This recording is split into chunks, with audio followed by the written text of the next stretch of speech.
Okay, so LinkedIn Your Career, Susan Keating, Senior Career Coaching Group. Today I'm going to talk about applicant tracking systems. LinkedIn, not for us, what it's for, what it's not for, key settings, profile photographs, LinkedIn URL, keywords, and get your LinkedIn profile rocking. So what is an applicant tracking system? And I apologize if I'm repeating this. Say Greenhouse is an applicant tracking system, and where I work, when we're putting an ad up for a particular role, we'll be very clear what the skills are for that role. So that's in the competencies and the skills, and we upload that into an applicant tracking system, and we'll send that out to the world through an applicant tracking system, and that'll go on to the likes of LinkedIn, Indeed, jobs.ie, etc. So 95% of Fortune 500 businesses use applicant tracking systems, 66% of large businesses use applicant tracking systems, and 35% of small businesses use applicant tracking systems. So if you have a CV and you want to get that interview there, it's going to be really, really important to actually know how to get onto the applicant tracking system radar. Why use applicant tracking systems? Hundreds of applicants are now on Global Economy. It's imperative to filter for human assessments. So when you send your CV through Indeed or Jobs or LinkedIn, you're not going to get to the human person. So the system is going to parse for those keywords, and only the top 5 or 10% of the applicants that have keywords on their CV in their application are actually going to go forward to the next stage. So it's really important, back to what the girl said, to make sure you're concise and your key skills are highlighted in your CV. So LinkedIn is not used for. A lot of people are very concerned about social media and that. And I'd be one person, I don't want people to know, where I'm eating, what I'm doing, how I'm doing it. So LinkedIn is not a social platform like the others, like Twitter, Facebook, Instagram, or TikTok. LinkedIn is about talking about your professional career, about your skills, about your education. It's a great place. It's like your online CV. It's also it's not a place for making friends. It's not a place for dating, although some people have tried, but they are asked to leave the site. It's not a place to accept and connect with just about anyone. Again, being really concise about what you want. It's not there for sharing irrelevant or personal content, and it's not there for voicing any sort of political opinions.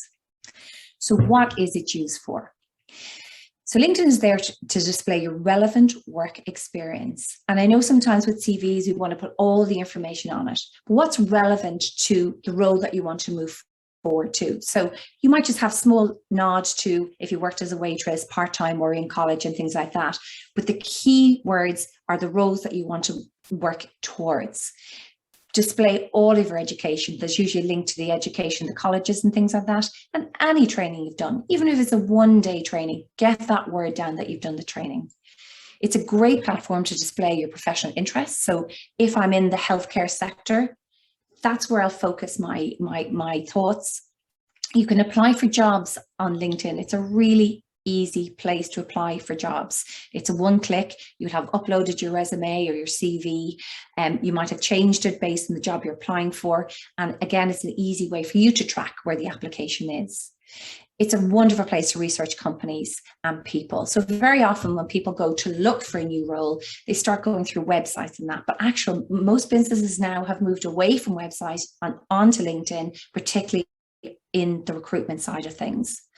And publish articles. If you something you've written about in the past that's relevant to that industry, pop it up on LinkedIn. But most importantly for me, LinkedIn is a particularly good place for prospecting and getting business insights. And I will say at the outset that I don't work for LinkedIn. I'm not a specialist, but I do think it's a really important tool for people who are looking to move work or get new jobs and things like that. Being off LinkedIn means you're kind of separated from a lot of the world that's out there. Before you start, I have spoken to so many people and they're afraid of LinkedIn. They're afraid, again, it's like, people thinking you're narcissistic or that. But to start, you look at your settings. It's so easy to set up your profile on LinkedIn. It's very, very user-friendly. But the one thing I would say is look at your settings, your privacy settings first, and turn off any alerts that you have. Now, if you have only started on LinkedIn, you don't have any contacts, so nobody's going to see you anyway. So it's not a big deal.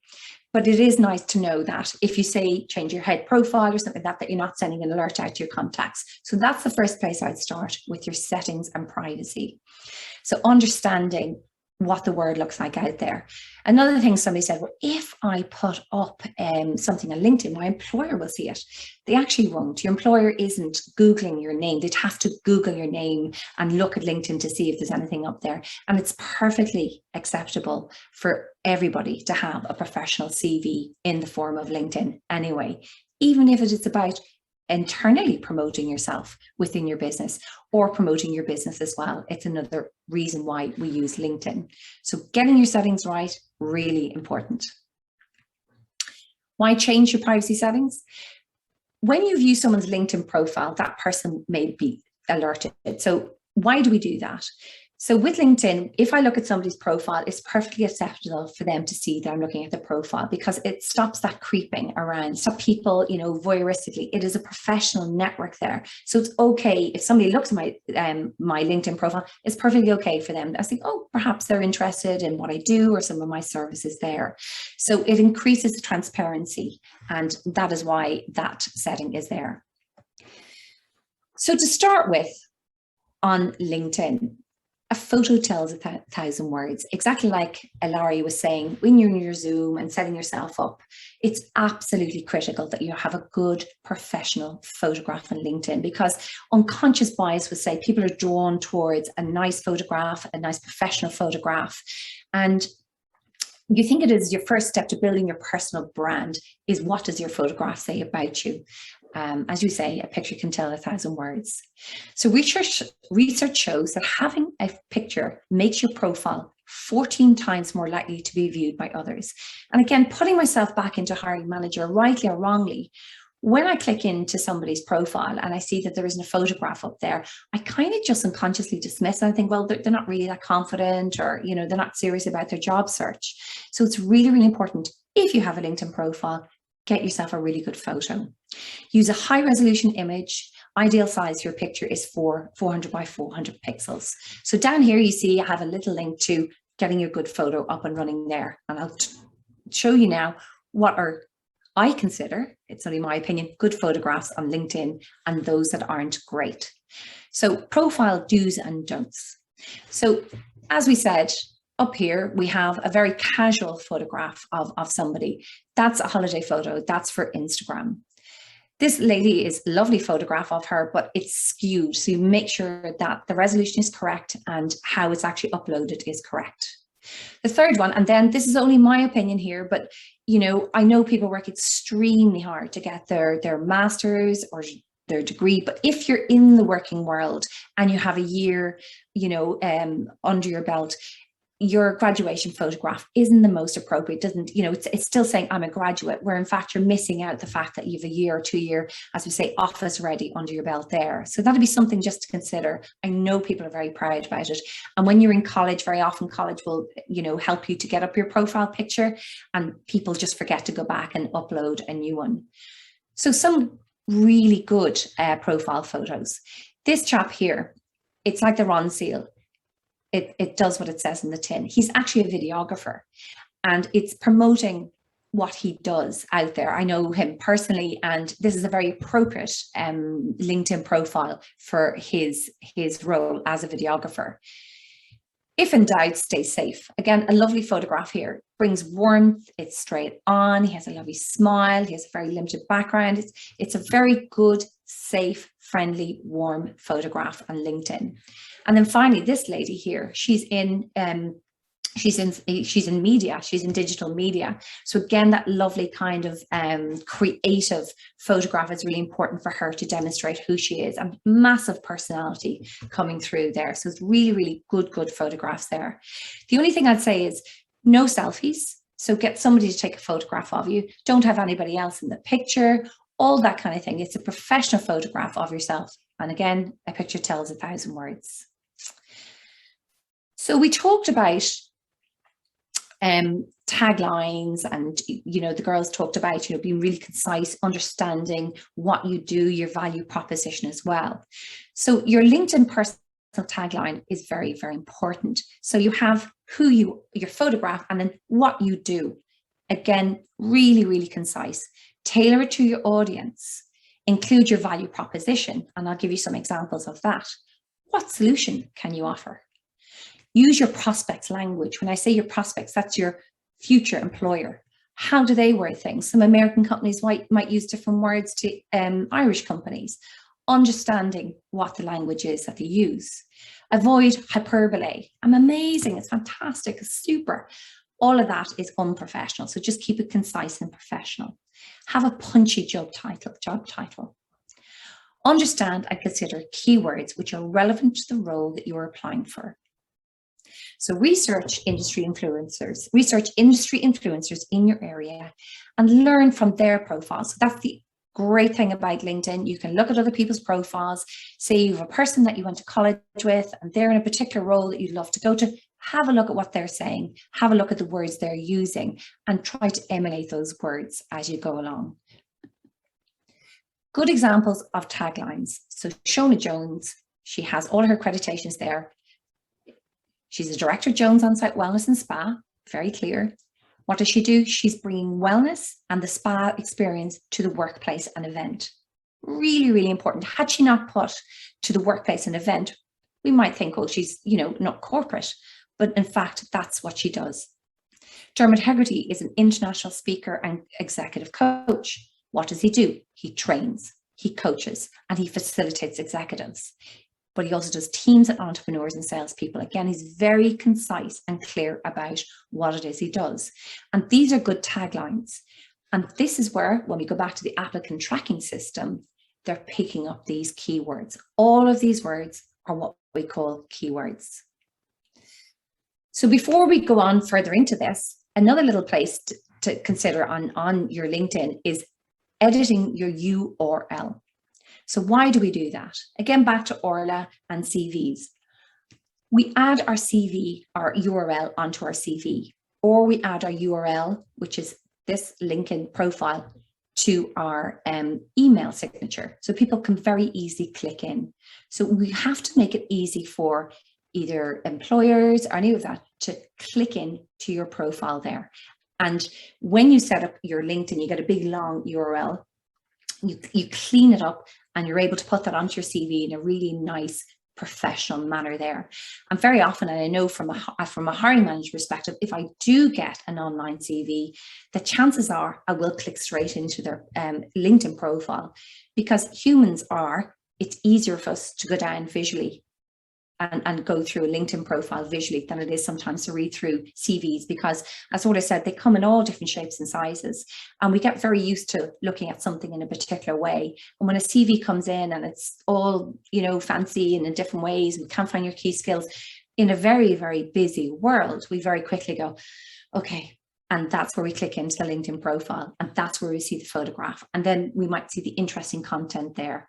So really important to shorten your URL and add it to any correspondence that you send to a prospective employer. Keywords on LinkedIn. So find 3 roles that you have an interest in applying for. So say it could be a project management role in a healthcare sector. Have a look at different people, what they're saying, how they're saying it. Make a list of all the keywords in the job posts. These can also be in the introduction as well as skills and competencies. So LinkedIn can take up to 100 key words in the background there. And it's really important. And I'll show you the areas that it's important to put those keywords in. And you say, well, why are we doing this? The minute you actually alter your LinkedIn profile and then you add open to opportunities in the background, you'll start getting alerts from people to say, are you interested in this role? Are you interested? So all of a sudden you get inbound traffic from recruiters, because recruiters use applicant tracking systems and only recruiters can see. So if you say open to opportunities, it's only recruiters who have a particular license that can see that you're open to opportunities. So wouldn't it be wonderful to be in a world where people are coming to you and say, would you be interested in this role or this role? It's not people, it's IT, it's AI. And they're literally parsing your words and saying, oh, there's a payroll manager. there's an account manager, there's somebody in logistics. So those words are really, really important for you to have inbound applicant approaches as well. So where do we keep these keywords? So there's 4 main areas. The most important one is your tagline, because that trumps all the rest of them. So having what you do concisely, and don't muddy the waters with all of the stuff, as I said, like waitressing and things like that. The words that you want relevant to the role that you're moving towards are the words that are up the highest. Your summary profile, concise, 3 lines with text. Your experience, concise and bullet pointed, should reflect what your CV is saying as well. And then also your skills. You can add in, as I said, 100 key skills there that match those keywords. And if you apply for a role, you can go into a role and you can see what words they're looking for. And you can actually go back out and change your keywords. So this is how we beat the applicant tracking system and get up to that 5 or 10% of people that might get that interview. So once you're happy with your profile, once you're happy with your settings and your lovely photograph and your experience and all that, it's really time now to start connecting with people. And anybody in LinkedIn does not mind people connecting in with them. And usually if you're in a meeting with somebody and you want to maintain that kind of relationship with them, after a meeting, I'd often send them, it's great to talk to you, and then you link in, and that's perfectly acceptable as well. So you have your LinkedIn profile. LinkedIn offer premium free for 1 month. And that's a really nice tool that you can send a little message. I think it's nice to link in with people and have a little message as you're linking in with them. How you doing? I'm new to LinkedIn. I'm building up my network that's relevant to this industry, and I'd love to connect with you. And you can send off a LinkedIn request, and they can accept, or they can reject or ignore, and don't make it mean anything. It just is what it is. But generally speaking, most people will say, yeah, great, love you to link in. And people ask, well, what's the difference between following and connecting? So some people can set up their profile where they allow people to follow them. And so if you're in business and most of your business is done on LinkedIn, that's probably where you want to do. So I can see what they're doing, but they can't see what I'm doing. They don't follow me back. But the professional way is to connect with each other. And then if somebody does put up something on LinkedIn, an article of interest, you may or may not come across it. It depends on how your alerts are set up in the background. So again, your backup setup is really, really important. So things that you can do now today to improve or get onto your LinkedIn profile. As we said, based on all the fantastic information that Ilaria and Orla has given, get that tagline, that summary, that story sorted, and use those keywords. Today, add a great profile. You do not have to go and get a professional picture done. You will have one in your camera that will be very nicely cropped, with the lighting is good, so you don't have to. One that brings energy and shows your personality. Within LinkedIn as well, you can join groups that are relevant to your industry. Any number of hundreds and thousands of groups are there. Some groups ask if you can join, and which is great. So from a HR perspective, I'm in a lot of human resource groups, but you have to ask to join, and they see that I'm a HR professional and they'll allow me in. So again, it's those kind of groups. But if you're in the service industry, it's something relevant to you, you can ask it. And then you see great articles coming up, or there could be a seminar coming up or a webinar or something, and that's all building into your networking side of things. Get active in those groups, make comments. You do have information that you can share with people. I'd look at posting an article of interest to your industry each week. That doesn't mean you have to be a fantastic writer or a blog writer. Once you're in those groups, there might be an article of interest that you could repost and say, this is a fantastic article, well worth the read, and always accredit whoever the author is of that. Again, you can see the activity you're building up. Showcase your expertise and increase your visibility. Simple. They're all the keywords. If you've any links to videos you've ever done, or any articles you've ever written, or anything like that, you can add all those into your LinkedIn profile. So as we said, grow your network on LinkedIn, start making relevant connections. Amend your LinkedIn URL, as we said, and add them to the signature on your email, and put your amended LinkedIn URL as a link on your CV. Very, very important for people to be able to click in there. So to conclude, I don't work for LinkedIn. However, I feel if you're not on it and if you're not using it correctly, and if you look at 95% of Fortune 500 companies are using it, 66% of large organizations are using it, and 35% of small businesses are now using applicant tracking systems. So if you want to be in a chance to get some sort of interview, you'll need to know how to work the system. However, as a career coach, and my other career coaches will attest to this, the best way of getting a job is through knowing people. So even if you're on LinkedIn and there's a role there and you've made a connection with somebody, you can always send them a little message saying, I'm really interested in this role. You know, can you introduce me to the hiring manager? Or so it's that personal touch that's really important. So within LinkedIn, if you look at any company that you're interested in working in, you can see most of the people that work there. And you might actually find that you know one of the guys, you know, that you went to college with or was a neighbor or friend. Link in with them. Give yourself that bigger chance of actually getting past that applicant tracking system and onto the hiring manager's radar. And once you're on the hiring manager's radar, you're shortlisted. And in my experience, you do a phone screening call and then hopefully you're called for interview. And that's the best way I feel that we could get you that job. Thank you very much. And I apologize for the technical hitches earlier on.